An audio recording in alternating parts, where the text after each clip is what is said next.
7.1 gaming headset. I don't really like the but supposedly it's going to work pretty well because it's got a 7.1 surround system. I can really see it. So I think it's really good actually. Let's go. Okay, so yeah, I'm just... Nobody's gonna notice you gone back at camp? Saul has no wish to see us there anyway. The better to make a good second impression on the Biotechnica suits. Your sour faces wouldn't help much. Indeed, they would not. So, I'm just trying to see... The Raffens, what about them? Expecting any trouble? Saul is. He's posted sentries all around the camp. How's that not right? He's wrong in continuing to fight the symptoms rather than the disease.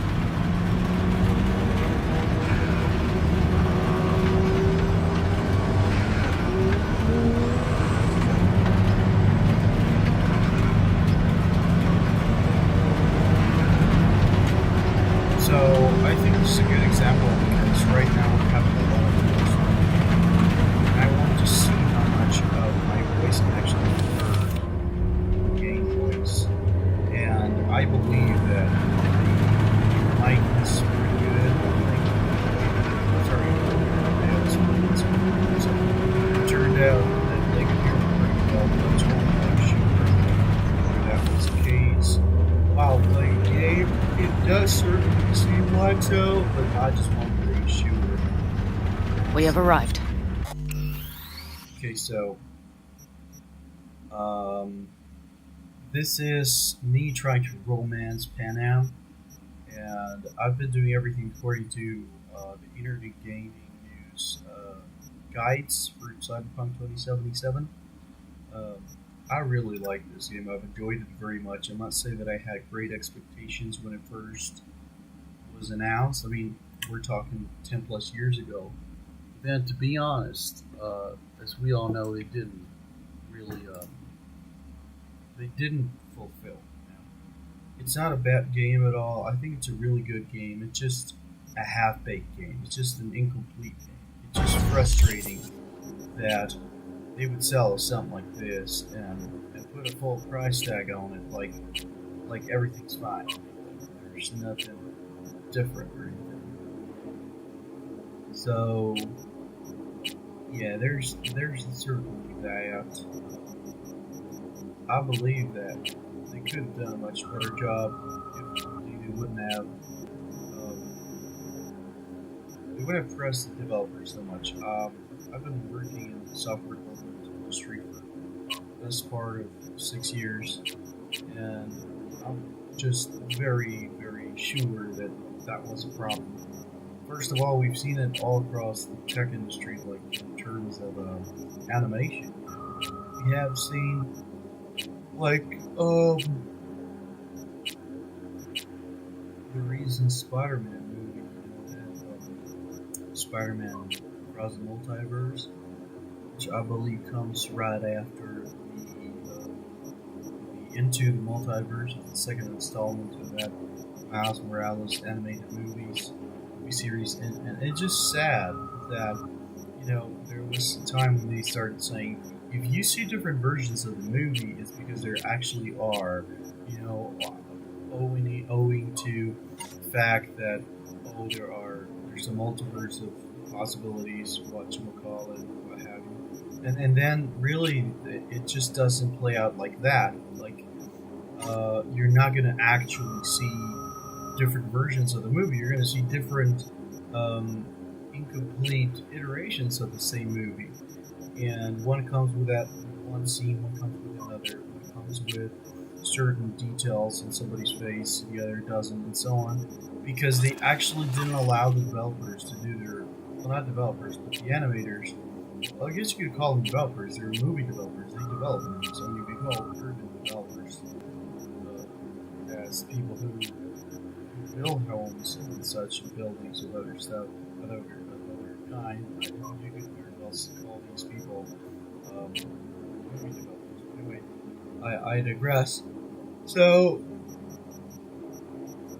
Oh god, sorry, I'm still a bit sleepy. So yeah, there's definitely that, and you know it can be quite a bit disingenuous, you know, and dishonest to claim that oh no, there's a special uh, there's like different special editions when all that's really going on is you have a bunch of people who are underpaid and overworked and they can't do their job. That's just not fair. It really sucks that they do sound like this. And well, what can you do really? It is what it is. That's about it.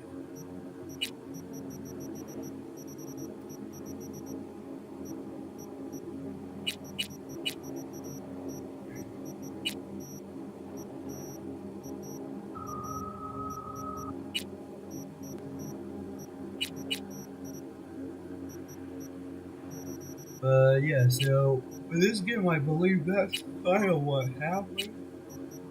Oh god, I'm sleepy. They were just trying so hard to get it done. You know, when you push your developers to the point where they can't have proper sleep, and they can't be with their families and what have you. I mean, what good is having a great salary if you cannot enjoy it? It's no good at all. That's the answer. And in terms of that, if you push people too hard on their jobs, doesn't matter how much you pay them, you're not gonna do a good job. You know, they're gonna burn out. They're gonna get out of there because I would. Anybody with half brain would. And I would guess there were a lot of people quitting, people going away, and what have you, because it really sucked what they did there with this game. So, I don't mean the game itself sucked. But what really sucked was the fact that you couldn't, like, you couldn't even drive properly because people on the roads would be so stupid, man. Like, they don't have an actual AI. All they have is they're gonna be looking at you as you drive by. They might honk and what have you. But they're not gonna do anything. Oh god, anything interesting. They're not really gonna do it. They're just gonna be there. And I remember back in release, like they would literally do nothing. Like they wouldn't walk. They wouldn't like get away. You know, they wouldn't drive away. They would just be there, and it was very annoying because like if you would hit somebody in traffic just a little bit too hard, like just slightly too hard for them to like move outside of their what do you call trajectory, their route, they would just don't be able to do anything. You know, they would really just fucking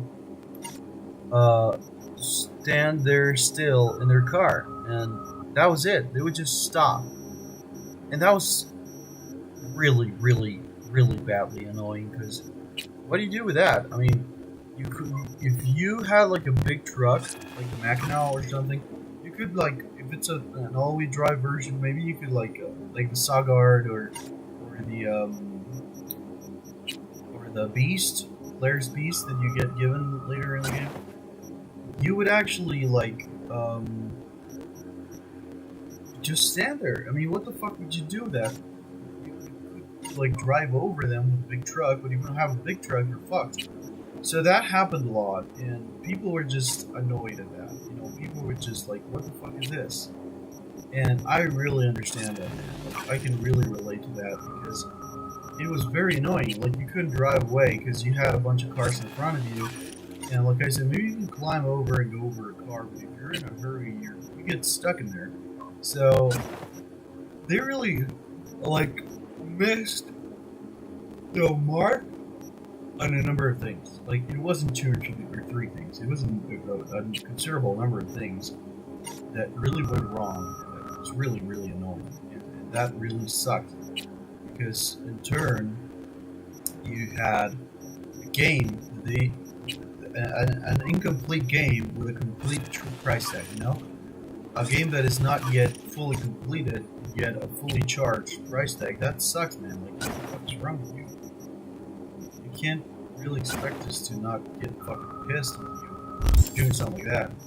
And they fucking didn't. Like, when we got pissed as customers, which is what we fucking are, they were like, well, what are you getting so fresh about? I mean, what the fuck did you expect? Did you expect us to give you a good fucking game? Well, boo-hoo, because you're not getting fucking shit out of it. And it was actually I stopped playing for a couple of years because the game was so fucking buggy. I remember back in the day, like every fucking week, at least one or twice a week, maybe 3 times a week, you would have like fucking people posting things like, if you started your game with save number, I don't know, 1.03 whatever, if you get to the mission number 27 or like main mission number 10, do not play anymore because your game will get fucked. You will corrupt your save game out of fucking bug that we found. And I'm like, dude, what the fuck? Like, that's a game-breaking feature. You know, it's not like a little thing of caprice. Like, oh, guess what? They don't have like the Mantis Blaze from trailer, which is still like playing dumb with us. But it's like, okay, you gave me a full game. You only had to maybe like skim a couple features. I might be wrong, but I have always had this little thing with the Halo Combat Evolved Masterized Edition, like when it came in its 10-year anniversary, like 15 years ago. That I remember, if I remember correctly, they were going to give us a flying feature, like a jetpack feature for Master Chief, and I saw that advertised in a number of magazines. Now, of course, it could have been just a big fucking scam, okay, but I mean, there was still some sources saying that was okay. Really, to me, doesn't seem all that crazy, to be honest. So later on, when they the game actually came out, it didn't have that feature, and to me that's fine because I don't want the original experience from Halo 1 like tainted with something new. That's okay, but just the fact that they would like advertise something to get us in, you know, you get pre-orders, you cannot get refunds and those things. So what did you expect you to do? They expect you to shut the fuck up and shove it down your throat like it's nothing. And that really pisses me off. Like, why should you expect us to do something? Why? But anyway, I digress. I was just trying to test the mic, so I was babbling, murmuring, whatever. I'm gonna try and see what happened with all that noise I made. If it's here somehow, if it's in good quality, good shape. We're gonna see about that. See if